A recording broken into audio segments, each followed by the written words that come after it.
Bismillahirrahmanirrahim. Assalamu alaikum. Today we will discuss about the Shimla Deputation 1906. تو آج ہم اس video میں کور کریں گے کہ اس کو شملہ ڈپوٹیشن کیوں کہتے ہیں. اس کے علاوہ ہم اس کی تھوڑی سی بیک گراؤنڈ کو ڈسکس کریں گے, اس کے ایونٹ کو ڈسکس کریں گے. اس کے علاوہ شملہ ڈپوٹیشن کی امپورٹنس کو بھی ہم پڑھیں گے. کلیئر؟ اوکے, تو why we call it Shimla deputation? Because it was a meeting between the Muslim leadership and the then Viceroy, and it was held at Shimla. That's why we call it Shimla deputation, and it happened in the year 1906. That's why we call it what? Shimla deputation 1906. Okay, تو last video میں ہم نے last lecture میں ہم نے کیا پڑھا تھا؟ ہم نے انڈین کونسل ایکٹ 1892 کو ڈسکس کیا ہوا تھا. تو اس انڈین کونسل ایکٹ کی وجہ سے نہ صرف پرنسپل آف ریپرزنٹیشن انٹروڈیوس ہوئی تھی, بلکہ پرنسپل آف الیکشن بھی انٹروڈیوس ہوا تھا ان دی پروونشل لیجسلیچر. دوسری طرف اگر ہم دیکھیں تو برٹش میں 1905 میں کنزرویٹو پارٹی کے مقابلے میں لبرل پارٹی اقتدار میں آتی ہے, اور ان کا ایجنڈا ہوتا ہے کہ ہم گورنمنٹ آف انڈیا میں لوکل ریپرزنٹیشن کو انکریز کریں گے تھرو الیکشنز. تو جب 1905 میں lord Manto as a viceroy India کے اپوائنٹ ہوتے ہیں, تو وہ اپنی ایک ایگزیکٹو کونسل کی کمیٹی کو اپوائنٹ کرتے ہیں. کس لیے؟ تاکہ وہ انکوائر کر سکے کہ وہ صحیح طریقے سے انڈین کونسل ایکٹ 1892 امپلیمنٹ ہو رہا ہے کہ نہیں. ٹھیک ہے.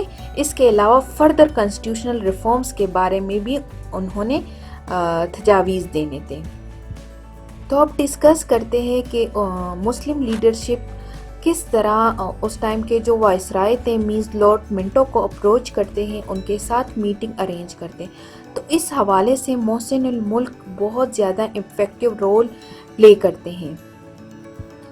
کس طرح افیکٹو رول پلے کرتے ہیں کہ جب برٹش انڈیا میں یہ نیوز پہنچتی ہے کہ برٹش گورنمنٹ کا یہ ارادہ ہے کہ وہ انڈیا میں کنسٹیٹیوشنل ریفارمز لا رہے ہیں یا انڈین کونسل ایکٹ 1892 کی امپلیمنٹیشن کے حوالے سے انکوائری ہو رہی ہے, تو دوسری طرف مسلمز جو تھے ان کو اس بات کا ڈر تھا کہ کہیں ایسا نہ ہو کہ جو لوکل ریپرزنٹیشن کی انہوں نے بات کی ہے تو کہیں ہندوز جو ہیں وہ ہمارے اوپر ڈومینیٹ نہ ہو جائے, کیونکہ ان کی تعداد مسلم سے زیادہ تھی.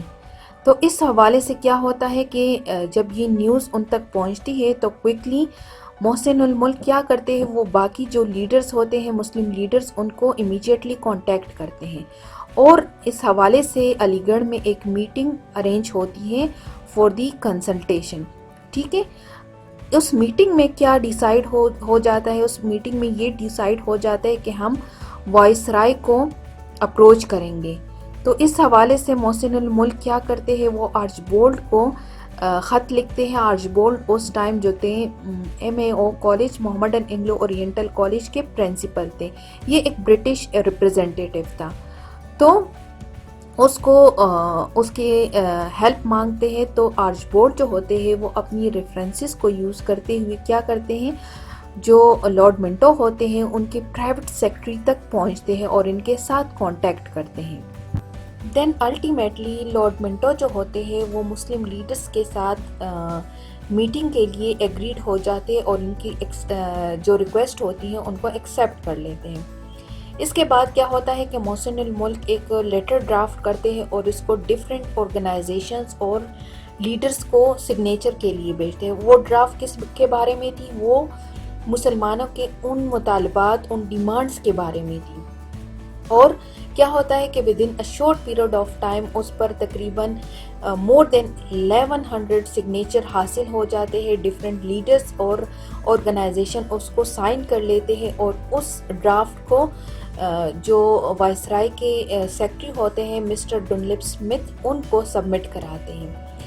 اور فائنلی مسلم ڈپوٹیشن جو ہوتی ہے اس میں ٹوٹل 35 ممبرس شامل ہوتے ہیں and that 35 members belong to every province and every class of Muslim community. ٹھیک ہے، تو اس ڈپوٹیشن کی قیادت جو تھی وہ سر آغا خان کر رہے تھے، اور یہ ڈپوٹیشن شملہ کے مقام پر لارڈ منٹو کے ساتھ ملاقات کرتے ہیں. کب؟ آن 1 اکتوبر 1906. تو اب وہ کون کون سی ڈیمانڈز تھے جو کہ مسلم لیڈرشپ نے لارڈ منٹو کے سامنے رکھ دیے تھے؟ اگر دیکھا جائے ایک اسٹیٹ کے 3 پلرز ہوتے ہیں، ایگزیکٹو، جوڈیشری اور لیجسلیچر، اور مسلمانوں کے بھی جو ڈیمانڈز تھے وہ ان تینوں کے ارد گرد گھوم رہے تھے. ٹھیک ہے، اوکے. اگر آپ کو میرا لاسٹ لیکچر یاد ہو، اس میں ہم نے ڈسکس کیا ہوا تھا کہ ایک وائسرائے یا گورنر جنرل کے انڈر 2 کونسلز ہوتی ہے، ایک ایگزیکٹو کونسل، دوسرا لیجسلیٹو کونسل. تو مسلمز یہ ڈیمانڈ کر رہے تھے کہ ہمیں ایگزیکٹو کونسل میں سیٹس دیے جائے. اب کتنے دیے جائے یہ مینشن نہیں تھا. ٹھیک ہے، نیکسٹ ان کا ڈیمانڈ تھا جوڈیشری کے حوالے سے کہ ہمیں جوڈیشری میں بھی سیٹس دیے جائے تاکہ مسلم ججز آئے اور اسلامک لاز اور رولز کے مطابق فیصلے کیے جائے. اب ایسا بھی نہیں تھا کہ اس ٹائم مسلم ججز کوئی بھی نہیں تھے. سر امیر علی، امام علی اور سید امیر علی جیسے ججز موجود تھے، بٹ اس ٹائم کچھ ڈیفیکلٹیز تھے جس کی وجہ سے اسلامک لاز کے مطابق فیصلے نہیں ہوتے تھے. کلیئر؟ تھرڈ ان کا ڈیمانڈ تھا لیجسلیچر کے حوالے سے. جس طرح ہم نے لاسٹ لیکچر میں پڑھا تھا انڈین کونسل ایکٹ 1892 میں، جس میں لیجسلیٹو کونسل کے لیے جو کوٹا رکھا گیا تھا انڈینز کے لیے وہ 40% تھا.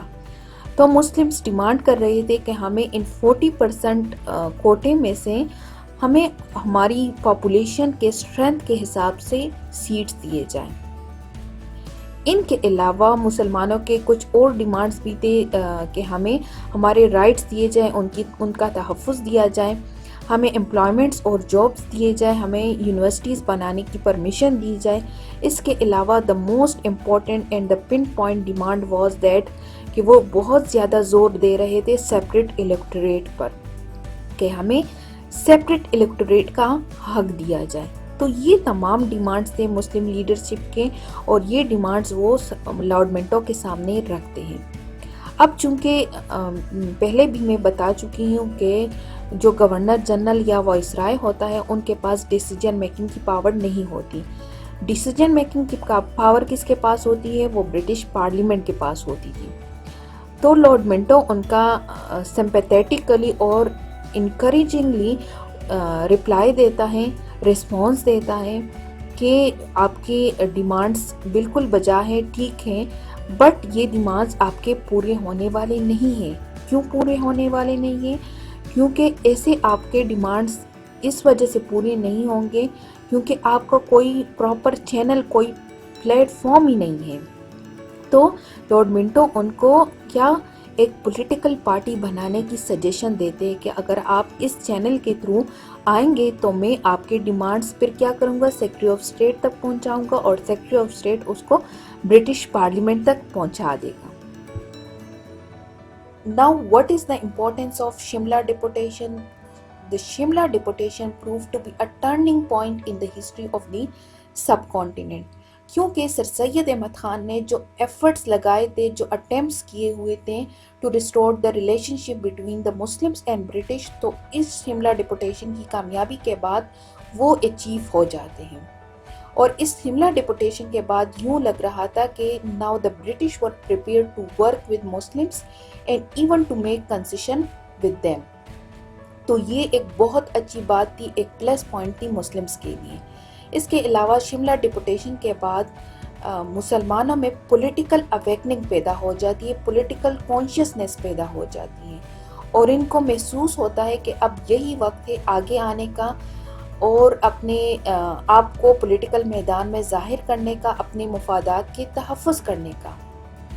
سو ان شارٹ اگر کہہ لے تو Shimla deputation was perhaps the first step down the long road leading to the formation of Pakistan. So this was all about the Shimla deportation. Hope you guys will understand this, but if you have any question, do write your question in the comment section below. Thank you for watching my video. Allah Hafiz.